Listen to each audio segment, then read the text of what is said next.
Hey, what's up guys? Welcome to Formative Film School. I'm Ted with the A-Team. Today I'm here with Stephen Herod. Stephen Herod is a professional sound engineer that has worked on the sets of Vice, HBO, ABC shows, and today we're going to talk about the 6 essential booming positions. So you got the H right here, because it kind of looks like I'm doing an H. You notice how my hand is lightly on the pole. You want to be loosey-goosey, and you want to have it so that you got this cradle here, so that you can move your fingers back and forth like this to cue between your actors and everything, and you want to be fluid. I've seen some guys, they're way back here, it looks like they're going to dislocate both of their shoulders or something like that. Whatever works, it depends on the scene, because you don't want to be in this too much, because you notice how my arm is getting in the way of my eyesight. And you don't want your arms to be locked off either, because that adds to that rigidness. You want it loose, light grip, left hand cradles and holds most of the weight, and then right hand is what maneuvers and kind of articulates it. Yeah, keep it smooth. We got this other one, which I kind of call a bench press, because that's kind of what it looks like to me. Still doing the same thing. Got the cradle right here. You got this part here, so I can cue back and forth. The only difference is my elbows are kind of pressed up towards my chest, and they're not flaring out or anything like this. You can alternate between these positions, because depending on how long the take is, this is gonna get real tiring. Because you have such a directional microphone, and the best sound quality is gonna come from when you're pointing that microphone directly at the sound source.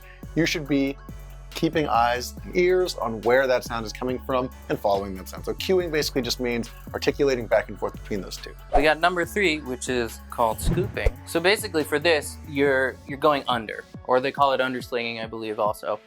This is if you've got mondo bad, harsh light on people. If the sun's directly overhead, you've got shadows everywhere. It's like a 2-camera shoot.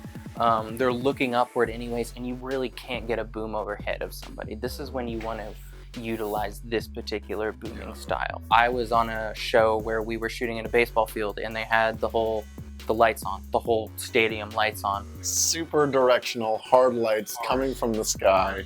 If you put anything in the air, you will get a million shadows out of that, impossible to avoid. You scoop, and by scooping, you don't get the shadow on your subjects. Those are the 3 active booming positions that I use the most. Okay. I mean, there's a lot of variations on them, I'm sure. Like, I think there's also one where I've seen people, they're doing like this, and if they need a little extra reach, they'll pop up on one leg and do like a little ballerina thing. Yeah, but that's still a part of the H. Yeah, it's part of it H. It's like an advanced H move. So just as important as your actual booming positions is your rest positions. Let's say this is fully extended, 16 feet or whatever, and you're in between shots. You don't want to collapse that pole all the way because it's already out there 16 feet.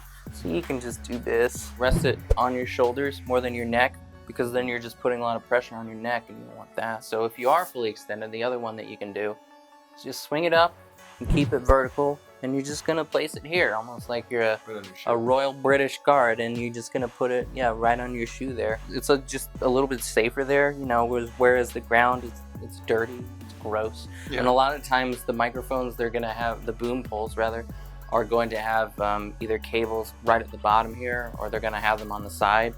And it's just better to rest that lightly on your shoe than it would be to slam it down on that harsh floor. You got this other position where you need a little bit of help, but it's actually propping the boom pole up itself. So somebody invented this great little thing called the boom box. It's an Apple box, but as you can see, it's got a little hole cut in it. It acts as almost like a caddy, actually, which is great. So you've got it right here. It's safe, it's secure, it's not going anywhere. And it's much better than leaning it up against a wall, which I often see, and then you have a boom pole fall over. It's not enough. Good sound.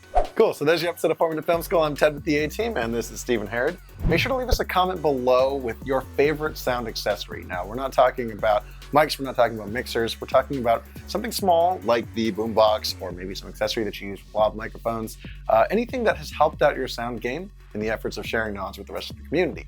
We're gonna pick the best comment below, and we're gonna send out a new version of our D&D microphone, new super cardioid shotgun mic. So leave us a comment, like, subscribe, and we will catch you guys next time.